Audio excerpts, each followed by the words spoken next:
सर्व दत्त परिवारास साष्टांग प्रणिपात. शुभप्रभात. दत्त माझा मी दत्ताचा. रचना श्री गुरु दत्त चरणी अर्पण. तत्पूर्वी चॅनल आवडल्यास लाईक, शेअर आणि सबस्क्राईब जरूर करावे. तर माऊलींनो, मागच्या भागामध्ये आपण पाहिले की कंसाने कसे वसुदेवांचे एकानंतर एक 6 पुत्र मारले आणि त्यानंतर त्यांनी स्वतःच्या वडिलांना म्हणजेच उग्रसेनांना देखील बंदी केले. तर केवळ भोज, अंधक आणि यदू या कुळावरच, या राज्यावरच त्याने राज्याचा अधिकार जमवला असं नाही, तर त्याने त्याचबरोबर चाणूर, बकासूर, प्रलंबासूर, द्विविध, अरिष्टासूर, मुष्टिक, अघासूर, तृणावर्त, पुतना, केशी, धेनुकासूर अशा अनेक राजांबरोबर त्याने मैत्री देखील केली. त्याच काळामध्ये जरासंध हा मगध देशाचा राजा होता आणि कंसाने आपल्या कूटनैतिक धोरणाने जरासंधाबरोबर देखील आपले राज्य जोडून घेतले. पुढे त्याने भौमासूर आणि बाणासूर या 2 शक्तिशाली राज्यांशी देखील त्याने मैत्री केली आणि अशा प्रकारे मग तो सर्वश्रेष्ठ सम्राट बनला होता. तो शक्ती संपन्न झाल्यानंतर श्रीकृष्ण ज्या कुळामध्ये अवतरणार होते ते म्हणजेच यादव कुळ. या कुळामध्ये तो या कुळांच्या राजांशी तो अधिकच शत्रुत्वाने वागू लागला. कंसाचा उपद्रव दिवसेंदिवस वाढत होता आणि त्यामुळे भोज, अंधक आणि यदू या कुळातील जे राजे होते त्या राजांनी वेगवेगळ्या राज्यातून आश्रय घ्यायला सुरुवात केली, जसे की निषाद, विदेह, कौशल, विदर्भ, कैकय, पांचाळ या राज्यातून या राजांनी आश्रय घ्यायला सुरुवात केली. यदूचा राजा त्याचबरोबर भोज आणि अंधक या राज्यांची सुद्धा कंसाने एकता संपुष्टात आणण्यास सुरुवात केली. जेव्हा कंसाने देवकी आणि वसुदेव यांचे एका पाठोपाठ एक अशी 6 बालकांची हत्या केली, त्यावेळेला कंसाच्या नातेवाईकांनी, कंसाच्या मित्रांनी त्याला समजून सांगितले, परंतु त्याने कुणाचीही विनंती मान्य केली नाही. तो कुणाचेही त्याने ऐकले नाही. देवकीला आता 7वा गर्भ राहिला होता आणि श्रीकृष्णाचा स्वअंश असलेले अनंत देव हे देवकीच्या गर्भामध्ये प्रगट झाले. देवकी अगदी आनंदाने भारावून गेली होती आणि त्याचबरोबर एकीकडे तिला दुःखही भरपूर होत होते आणि आपल्या गर्भामध्ये आता भगवान विष्णू यांनी स्वतः आश्रय घेतला आहे असे तिला समजले होते. त्यामुळे तिला खूप आनंद झाला होता. पण त्याच वेळेला कंस आपल्या या बालकाची सुद्धा हत्या करेल याचे जेव्हा तिला स्मरण झाले तेव्हा त्यामुळे तिला अतिशय दुःख पण झाले.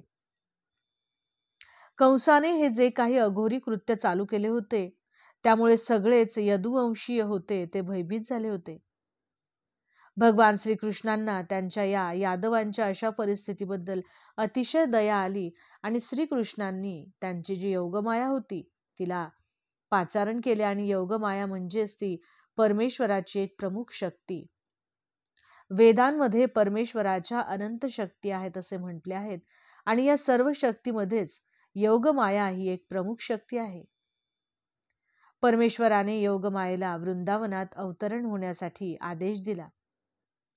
वृंदावन ही भूमी नेहमीच शृंगारलेली आणि सुंदर अशी आहे. या वृंदावनामध्ये यशोदा राणी आणि नंद महाराज यांच्याकडे वसुदेवांची रोहिणी नावाची पत्नी त्यावेळेला वास्तव्याला होती. कंसाने चालवलेल्या अत्याचारामुळे भयभीत झालेली रोहिणी आणि रोहिणीसारखे अनेक यदुवंशीय जे होते ते वेगवेगळ्या राज्यामध्ये कंसाला घाबरून निघून गेले होते. काहींनी तर पर्वत आणि गुहांचा सुद्धा आश्रय घेतला होता.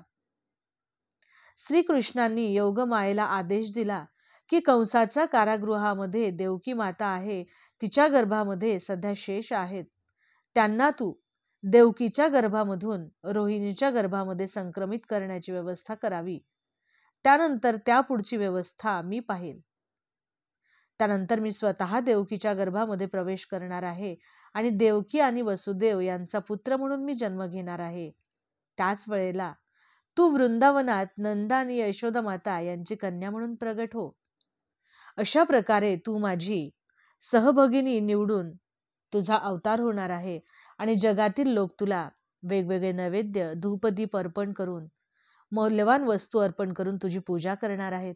अशा प्रकारे स्वतः भगवान श्रीकृष्ण आणि त्यांची योगमाया हे दोघेही जण म्हणजेच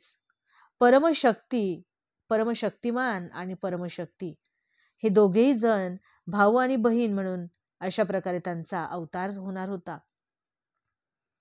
असे भगवंतांनी सांगितल्यामुळे अनंत शेषाचा गर्भ हा देवकी मातेच्या गर्भातून रोहिणीच्या गर्भामध्ये आकर्षित केल्यामुळे त्यांना संकर्षण म्हणून देखील ओळखले जाते.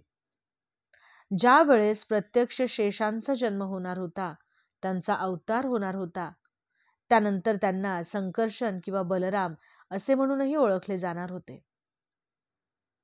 अनंत किंवा शेष ही एक अशी प्रकारची शक्ती आहे की या शक्तीमुळे सर्व ग्रह हे त्यांच्या विशिष्ट स्थितीत राहतात.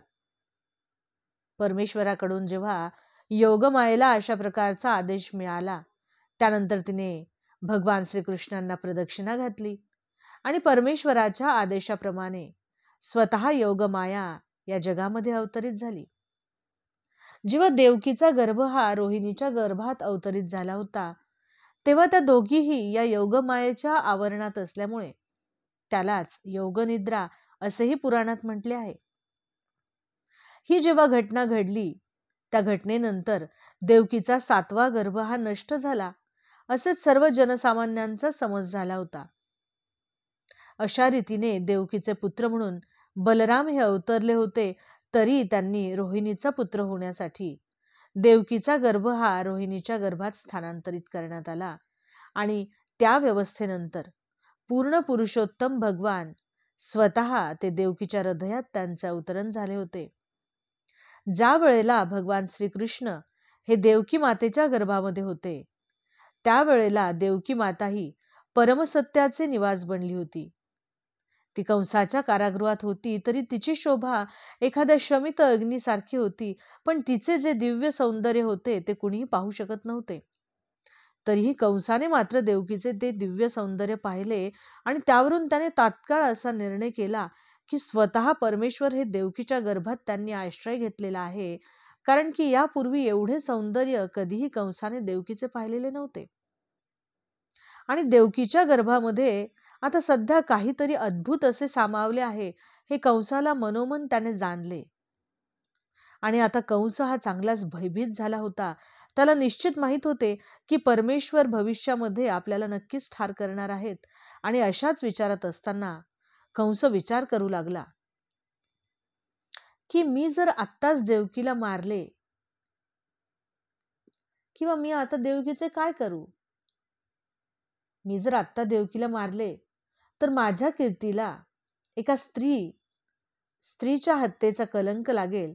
देवकी ही स्त्री आहे आणि ती सध्या माझ्या आश्रयाला आहे, तसेच ती गर्भवती सुद्धा आहे.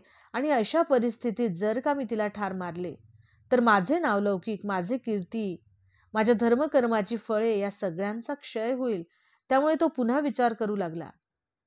नंतर त्याने देवकीला तात्काळ ठार न मारता जे काही भविष्य पुढे आहे त्या भविष्याची वाट पाहण्याचे त्याने निर्णय घेतला. आणि त्याच्या मनामध्ये परमेश्वराच्या विरुद्ध त्याचं मन हे पूर्णपणे शत्रुत्वाने भरून गेले होते.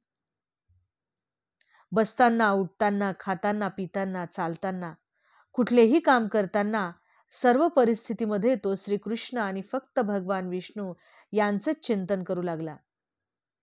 त्याचे मन हे परमेश्वराबद्दलचा विचार आणि एवढे भरून गेले होते की अप्रत्यक्षपणे तो स्वतःच्या भोवती विष्णू आणि श्रीकृष्ण यांनाच पाहत होता. पण दुर्दैव असे की त्याच्या मनात विष्णूबद्दल एवढे विचार होते, तो एवढा मग्न होता, तरी देखील त्याला कुणीही भक्त म्हणून समजत नव्हते, कारण की तो श्रीकृष्णांना त्यांचा शत्रू समजत होता. अवधूत चिंतन श्री गुरुदेव दत्त. दिगंबरा दिगंबरा श्रीपाद वल्लभ दिगंबरा.